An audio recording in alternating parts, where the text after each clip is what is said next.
Paano malalaman na buo pa ang battery ng sasakyan? At paano i-check ang battery ng sasakyan? Good day, Kamaster! Welcome back to our Be My Motorite YouTube channel. Narito na naman ang iyong lingkod upang magbahagi ng panibagong video. So, ang pag-uusapan natin sa araw na ito ay ituturo ko sa inyo kung paano malalaman na buo pa ang battery ng sasakyan at paano i-check ang battery ng sasakyan. So, meron po tayong battery dito na True Pickup. Ayan po, itsura. Ayan. True Pickup. High performance Japanese technology. Ayan po.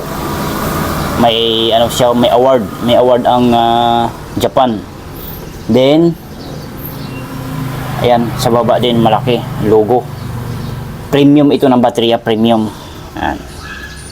So, ang size sa battery na ito ay 3SM, 85 Ah or ampere hour, 12 volts, maintenance free battery. Ibig sabihin, less hassle. Hindi na kailangan ng tutubigan or babantuan kasi ang battery na ito ay ready to use. Maintenance free. At once na mamit ang 2 to 3 years, i-dispose na ang battery na ito. Sa madaling salita, palitan na ng panibagong battery. So itong battery na ito ay pinaglumaan ng ating customer na taga SAP, Special Action Force na mga PNP. Shout out dyan sa ating mga trupa dyan sa PNP. Shout out po sa inyong mga master, mga sir. Galing ito sa kanila, nakakabit ito sa kanilang sasakyan na Toyota Hilux, yung old model na Hilux. Sabi ko nga sa mga trupa natin, sa mga SAP, sa mga PNP, sabi ko, sir, bakit ganito ang battery na nakakabit sa sasakyan nyo? 3SM, ang battery nito ay DIN 66 po talaga. Kasi Hilux yun DIN 66. Pagka DIN 66 kasi, gold po yun, DIN 66 gold. So, ano po yun? Special type siya kung tawagin. Hindi siya ganito na 3SM, pangkaraniwang na 3SM, hindi po. Special type po yun ang battery para sa mga Toyota Hilux. Bakit po nilagyan ng 3SM? Wala silang magagawa. Ganun daw talaga nilagay sa sasakyan. Yun na yun. So ngayon, bumili na sa akin. Ang pinili nila ay Enduro naman, 3SM. Ganito. Yan. Binili ng 3SM Enduro. Kasi 3SM din itong baterya nila. So, kasi kasya naman dun sa lagayan sa sasakyan. Pero ayaw pa rin mag-start ang sasakyan nila ni Sir kahit bago ang battery. So ngayon, tumawag ako ng mekaniko at pinaservisan ko. Ayun, dumating naman pero hindi pa rin kaya. Ewan ko kung anong talaga, baka malubha na talaga ang sira sa sasakyan na yun. Tinulak nila. Wala na akong idea kung saan yun pupunta sila. Basta tinulak nila, pinagtulong-tulungan. So itong battery na ito ay baka mainip kayo, i-check na natin. So unang-una na gagawin kapag mag-check tayo ng baterya, kung paano mag-check ng battery ng sasakyan, unang-una nating titingnan ay yung voltahe. Basically gumamit tayo ng battery tester or battery analyzer. Pero ako ang aking gagamitin na ito ng battery analyzer, ito po. Kasi maganda maganda to, kompleto ito So unang-una na gagawin, itong kulay pula na alligator clip ng ating battery analyzer, dito natin siya ikakabit sa plus Palagi po natin tatandaan, kapag ganito plus sign, ibig sabihin, itong polo ng baterya, polarity ng battery, dyan po natin siya ikakabit. Sana maliwanag po sa ating lahat yun Dyan natin ikakabit pagayaan. Yan, diba? Kakabit na yan. Then ito namang kulay itim na alligator clip ng ating battery analyzer, dito natin siya ikakabit sa minus. Ayan, minus sign. Kapag makikita nyo ito sa baterya, minus sign, ibig sabihin, itong polo ng isang baterya, ito ang negative polarity ng battery. Ground baga, ground. Ito yung ground ng baterya. Diyan natin siya kakabit yung kulay itim na to. Ayan, di ba? So, paalala ko lang, itong ating battery analyzer, wala po itong switch on off. Pusa po itong magto-turn on, mag-open baga kapag once na kinakabit natin yung negative alligator clip ng ating analyzer tsaka sa positive. Ayan. Kusa siya magto-turn on Ayan. kung mapapansin natin, ang reading sa voltahe ng battery na ito ay 12.69 volts. So, kung voltahe ang pag-uusapan natin, full charge po talaga yan. 12.69 volts. Pero, hindi po lahat ng 12.69 volts ay okay na kayo. Okay na ang isang baterya, goods na. Hindi po. Dapat, i-check nyo rin ang CCA, cold cranking amps ng baterya. Yung bugso baga ng kuryente na manggagaling dito sa baterya papunta dun sa sasakyan na dapat ay mataas ang CCA nito. Pagka diesel engine dapat 500 to 600 CCA, pero pagka gasoline engine pang 300 to 400 CCA kaya na rin. Kaya na ma-start. 'Yon. So ayan, 12.69 full charge po 'yan. So ngayon, sisilipin natin yung kanyang tinatawag na CCA na banggit ko na kanina, CCA, cold cranking amps. So, pindot lang tayo dito sa OK. Then, mababasa natin itong, teka lang, linisin ko muna, medyo marumi. Yan, hindi natin makita masyado eh. Battery test. Huwag nyo nang ibaba ha. Hindi nakasali itong mga to. Hayaan nyo na yung mga yan. Pindot pa rin kayo isa. Okay. So, walang connection tayo, check connection. So, back lang natin. Bakit kaya? Ulitin natin. Ayan. Ulitin natin. Cut lang natin dito. So, ayan. 12.68 volts. Okay. Battery test. Regular flooded. CCA. Ayan. Yan sinasabi ko. Ayan, nakasit up na pala siya sa 85A ampere hour po yan. Kasi ang battery nating tinitesting ngayon ay 85 Ah or ampere hour. 657cc ito kapag ka brand new, bagong bago. Pero hindi naman po talaga yung akma eh. Nilagay lang nila yan, baga yan talaga kasi yung minimum na CCA. Pero yung iba, kung minsan lumagpas pa eh, nasa 700 CCA pa eh. So, yan.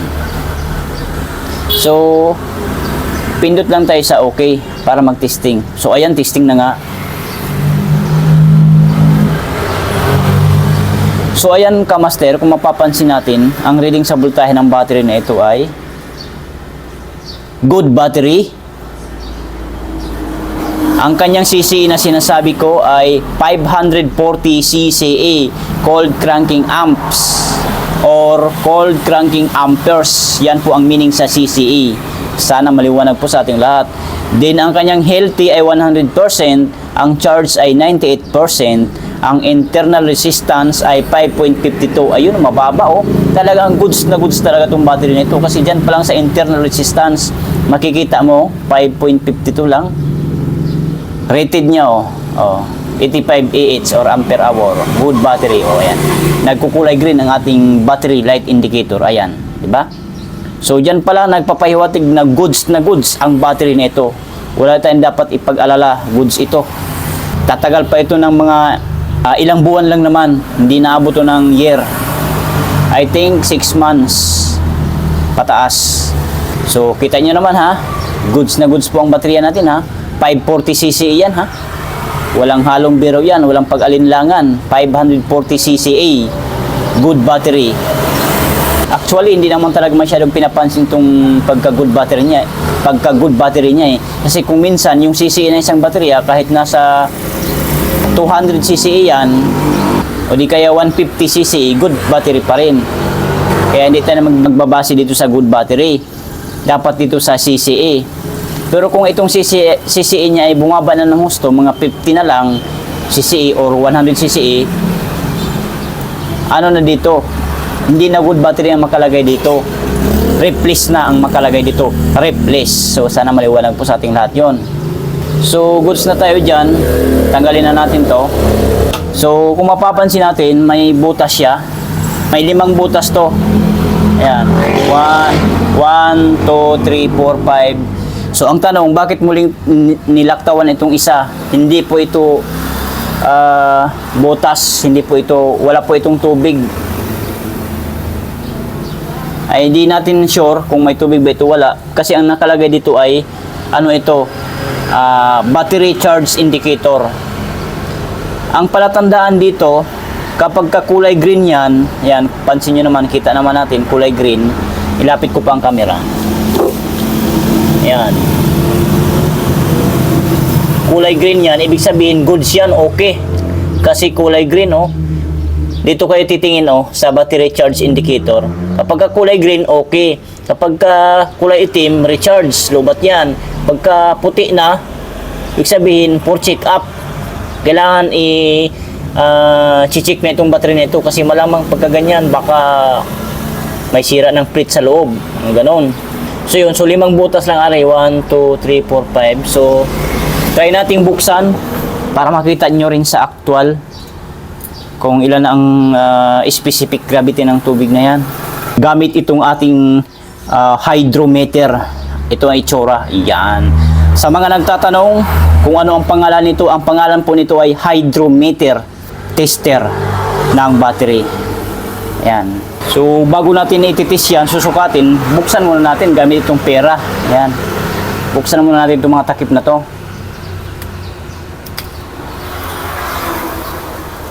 Alisin muna natin itong kanyang sticker.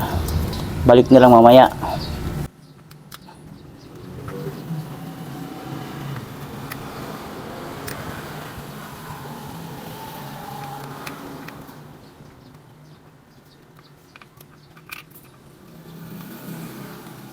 So ayan mga kamaster, bukas na yan at susukatin natin gamit yung ating hydrometer. Mag-una tayo dito sa pinakaunang butas, sa negative. So unang butas, ang sukat ng tubig ay ayan, 1250 or 1.250, which is tumapat sa kulay puti. So fair po yan, fair. Ibig sabihin, kung ikukumpara natin dito sa kulay green, goods po yan. Kasi ang kulay green, pag dito itatapat yan sa kulay green, good kasi yan eh, okay. Kapag ka kulay green, ayan. So ito nasa puti, fair, ayan. Kalagay dito fair, ibig sabihin, patas lamang.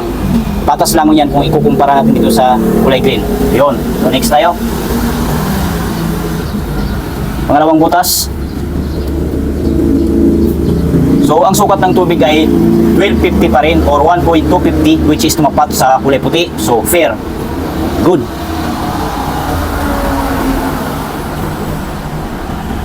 Pangatlong butas.